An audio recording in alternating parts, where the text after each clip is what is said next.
انعام آیت نمبر 125، 26 اور 27۔ ترجمہ: جس شخص کے لیے خدا چاہتا ہے ہدایت کرے، اس کے سینے کو قبول کرنے کے لیے کشادہ کر دیتا ہے، اور جس شخص کو اس کے برے اعمال کی وجہ سے گمراہ کرنا چاہے، اس کے سینے کو اس طرح تنگ کر دیتا ہے کہ گویا وہ آسمان پر چڑھ رہا ہے۔ اس طرح خدا پلیتی ایسے افراد کے لیے قرار دے دیتا ہے جو ایمان نہیں لاتے، اور یہ صراط مستقیم اور ہمیشہ کی سنت تیرے پروردگار کی ہے۔ ہم ایسے افراد کے لیے جو پند و نصیحت حاصل کرتے ہیں اپنی آیات کو کھول کر بیان کر دیتے ہیں۔ ان کے لیے ان کے پروردگار کے پاس امن و امان کا گھر ہوگا، اور وہ ان کا ولی، دوست اور مددگار ہے، ان نیک اعمال کی وجہ سے جو وہ انجام دیتے ہیں۔ تفسیر: خدائی امداد۔ گزشتہ آیات کی جو سچے مومنین اور ہٹ دھرم کفار کے بارے میں بحث کر رہی تھیں کے بعد ان آیات میں ان عظیم نعمتوں کو جو پہلے گروہوں کے لیے ہیں اور وہ بے توفیقیاں جو دوسرے گروہ کے دامنگیر ہوں گی تفصیل کے ساتھ بیان کیے گئے ہیں۔ پہلے فرمایا گیا ہے جس شخص کو خدا ہدایت کرنا چاہتا ہے اس کا سینہ حق قبول کرنے کے لیے کشادہ کر دیتا ہے، اور جسے وہ گمراہ کرنا چاہتا ہے اس کا سینہ اس طرح تنگ اور محدود کر دیتا ہے کہ گویا وہ چاہتا ہے کہ آسمان کی طرف چڑھ جائے۔ اس امر کی تاکید کے لیے مزید کہا گیا ہے خدا اس طرح سے پلیدی اور رجس کو بے ایمان افراد کے لیے قرار دیتا ہے اور ان کے سراپے کو نحوست اور سلب توفیق گھیر لے گی۔ چند قابل توجہ نکات۔ نمبر 1، ہم بارہا بیان کر چکے ہیں کہ خدائی ہدایت اور ضلالت سے مراد ایسے اشخاص کے لیے کہ جنہوں نے حق قبول کرنے کے لیے اپنے اعمال اور کردار سے آمادگی یا عدم آمادگی کو ثابت کر دیا ہے۔ ہدایت کی بنیادیں فراہم کرنا یا فراہم شدہ ہدایت کی بنیادوں کو برطرف کرنا ہے۔ وہ لوگ کہ جو راہ حق پر رواں دواں ہیں اور ایمان کے آب زلزل کے متلاشی اور پیاسے ہیں، خدا ان کے راستوں میں ایسے ضیاء بخش چراغ روشن کر دیتا ہے تاکہ وہ اس آب حیات کو حاصل کرنے کے لیے تاریکیوں میں گم نہ ہو جائیں۔ لیکن وہ لوگ کہ جنہوں نے ان حقائق کے بارے میں اپنی بے اعتنائی ثابت کر دی ہے، وہ اس خدائی امداد سے محروم اور اپنی راہ میں انبوئے مشکلات سے دوچار ہو جاتے ہیں اور ان سے توفیق ہدایت سلب ہو جاتی ہے۔ نمبر 2، یہاں صدر سینے سے مراد روح اور فکر ہے، اور یہ کنایا بہت سے مواقع پر استعمال ہوتا ہے۔ نیز یشرح کشادہ کرنا سے مراد وہی وسعت روح، بلندی فکر اور انسان کی عقل کے افق کا پھیلاؤ ہے، کیونکہ حق کو قبول کرنے کے لیے بہت سے ذاتی منافع چھوڑنے پڑتے ہیں کہ جس کے لیے وسعت روح رکھنے والے اور بلند افکار افراد کے سوا اور کوئی امداد نہیں ہوگی۔ نمبر 3، حرج بروزاً حرم حد سے زیادہ تنگی اور شدید محدودیت کے معنی میں ہے۔ یہ ہٹ دھرم اور بے ایمان افراد کا حال ہے کہ جن کی فکر بہت کوتاہ اور ان کی روح حد سے زیادہ چھوٹی اور ناتواں ہے، اور جو معمولی سی گنجائش بھی زندگی میں نہیں رکھتے۔ نمبر 4، قرآن کا ایک علمی معجزہ۔ اس قسم کے افراد کو ایسے شخص کے ساتھ تشبیہ دینا کہ جو یہ چاہتا ہے کہ آسمان پر چڑھ جائے، اس لحاظ سے ہے کہ آسمان کی طرف صعود کرنا، چڑھنا حد سے زیادہ مشکل کام ہے، اور ان کے لیے حق کو قبول کرنا بھی اسی طرح ہے جیسا کہ ہم روزمرہ کی گفتگو میں کہتے ہیں کہ یہ کام فلاں شخص کے لیے اتنا مشکل ہے کہ گویا وہ یہ چاہتا ہے کہ میں آسمان کی طرف چڑھ جاؤں، یا جیسا کہ ہم یہ کہتے ہیں کہ یہ کام کرنے کی بجائے آسمان پر چڑھ جاؤ تو وہ زیادہ آسان ہے۔ البتہ اس زمانے میں آسمان کی طرف پرواز کرنا انسان کے لیے ایک تصور سے زیادہ حیثیت نہیں رکھتا تھا، لیکن آج بھی جبکہ فضا میں سیر کرنا ایک عملی شکل اختیار کر چکا ہے، پھر بھی وہ ایک طاقت فرسا اور مشکل کاموں میں سے ہے، اور فضا نورودوں کی مشکلات کا سامنا رہتا ہے۔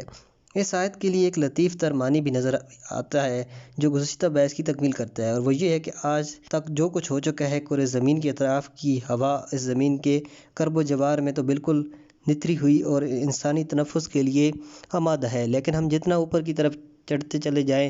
ہوا اتنی ہی زیادہ رقیق اور کم ہوتی جاتی ہے، اور اس کی آکسیجن کی مقدار کم سے کم تر ہوتی چلی جاتی ہے، اس حد تک کہ اگر ہم آکسیجن کے ماسک کے بغیر زمین کی سطح سے چند کلومیٹر اوپر کی طرف چلے جائیں تو ہمارے لیے سانس لینا ہر لحظہ مشکل سے مشکل تر ہوتا چلا جائے گا، اور اگر ہم برابر اوپر کی طرف بڑھتے رہیں تو تنگی تنفس اور آکسیجن کی کمی ہماری بے ہوشی کا سبب بن جائے گی، اور اس دن جب کہ یہ واقعیت علمی ثابت نہیں ہوئی تھی، اس تشبیہ کا بیان کرنا حقیقت میں قرآن کے علمی معجزات میں شمار ہوگا۔ نمبر 5، شرح صدر کیا ہے؟ آیت میں شرح صدر سینے کی کشادگی ایک عظیم نعمت اور رزیق صدر سینے کی تنگی ایک خدائی سزا شمار کی گئی ہے، جیسے خدا تعالیٰ اپنے پیغمبر سے ایک عظیم نعمت کا بیان کرتے ہوئے کہتا ہے کہ کیا ہم نے تیرے سینے کو وسیع اور کشادہ نہیں کیا؟ یہ ایک ایسا امر ہے کہ جو افراد کے حالات کا مشاہدہ کرنے سے اچھی طرح معلوم ہو سکتا ہے۔ بعض کی روح تو اس قدر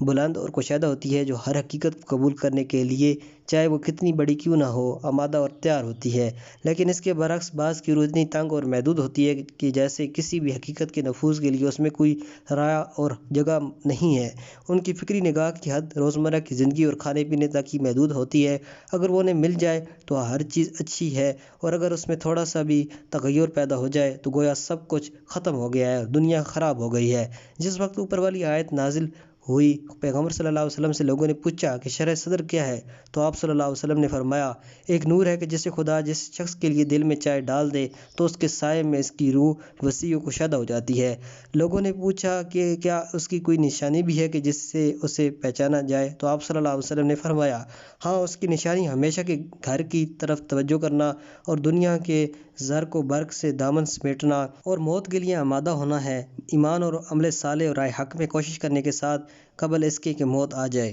بعد والی آیت میں گزشتہ بحث کی تاکید کے عنوان سے کہتا ہے، یہ مطلب کہ خدائی مدد حق طلب لوگوں کے شامل حال ہوتی ہے، سلب توفیق دشمنان حق کی تلاش میں جاتی ہے، ایک مستقیم اور ثابت اور ناقابل تغیر سنت الہی ہے۔ اس آیت کی تفسیر میں یہ احتمال بھی ہے کہ ھذا کا اشارہ اسلام اور قرآن کی طرف ہو، کیونکہ وہی صراط مستقیم اور راہ راست اور متعدل راستہ ہے۔ آیت کے آخر میں دوبارہ تاکید کرتے ہوئے یہ فرمایا گیا ہے، ہم نے اپنی نشانیوں اور آیات کو ان لوگوں کے لیے جو قبول کرنے والا دل اور سننے والا کان رکھتے ہیں تفصیل کے ساتھ بیان کر دیا ہے۔ بعد والی آیات میں خدا تعالیٰ اپنی نعمتوں کے ان دو عظیم حصوں کو جو وہ بیدار افراد اور حق طلب لوگوں کو عطا کرتا ہے بیان کرتا ہے۔ پہلی یہ کہ ان کے پروردگار کے پاس ان کے لیے امن و امان کا گھر ہے، اور دوسری یہ کہ ان کا ولی و سرپرست اور حافظ اور ناصر خدا ہے، اور یہ سب کچھ ان نیک اعمال کی وجہ سے ہے جو وہ انجام دیتے ہیں۔ اس سے بڑھ کر اور کون سی چیز باعث افتخار ہوگی کہ انسان کی سرپرستی اور کفالت امور خدا تعالیٰ اپنے ذمہ لے لے اور وہ اس کی حافظ، دوست اور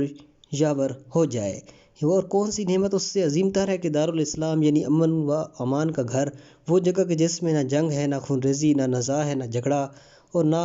خشونت سختی ہے، نہ مارنے والی اور طاقت صرف کرنے والی رکاوٹیں، نہ مفادات کا تصادم، نہ جھوٹ اور نہ افتراء، اور نہ تہمت، حسد اور کینہ، اور نہ غم و اندوہ۔ ایسا گھر جو ہر لحاظ سے راحت و آرام کی جگہ ہے، انسان کے انتظار میں ہے۔ لیکن آیت یہ کہتی ہے کہ یہ چیزیں وہ زبانی جمع خرچ سے کسی کو نہیں دیتا، بلکہ عمل کے بدلے میں دیتا ہے۔ ہاں، عمل ہی کے بدلے میں۔ والسلام علیکم ورحمۃ اللہ۔